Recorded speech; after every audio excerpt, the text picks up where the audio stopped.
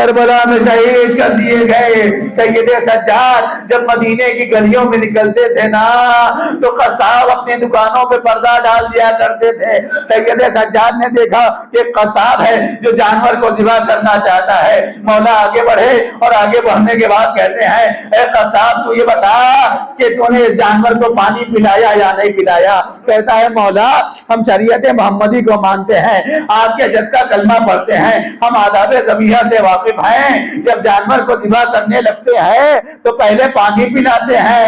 ایک مرتبہ جیسے ہی سید سجاد نے سنا کہ پانی پلایا جاتا ہے جانوروں کو ذبح کرنے سے پہلے, ایک مرتبہ کربلا کا رکیا اے بابا جب جانوروں کو ذبح کیا جائے تو پہلے پانی پلایا جاتا ہے, لیکن آپ محمد کے نوازے امت سے کلمہ پڑھنے والے, لیکن آپ پر اتنا کسی کو رحم نہ آیا کہ 2 گھونٹ پانی پلاتا. اجرکم اللہ, خدا آپ کو کوئی غم نہ دے سوائے کربلا والوں کے. حافظان حضرت سید سجاد فرماتے ہیں کہ آداب ذبیحہ سے واقف ہونا. ہاں آداب ذبیحہ سے واقف ہیں مولا. بتاؤ اور کیا ہے آداب ذبیحہ؟ مولا جب ہم کسی جانور کو ذبح کرتے ہیں نا تو دوسرے جانوروں کو وہاں سے ہٹا دیا کرتے ہیں. ایک مرتبہ مولا پھر تڑپ گئے, کربلا کا روکیا اے بابا جب ایک جانور کو ذبح کیا جاتا ہے تو دوسرے جانوروں کو ہٹا دیا جاتا ہے, لیکن جب آپ پہ خنجر چل رہا تھا ارے پوپی جان دیکھ رہی تھی, آواز دے رہی تھی اے پیسرے سال میرا ماں جایا ذبح ہو رہا ہے. اجرکم اللہ. آئے شب شہادت سید الساجدین ہے, امام زین العابدین کی شب شہادت ہے, لیکن آخری وقت تک سید الساجدین اپنے بابا پہ گریا کرتے رہے.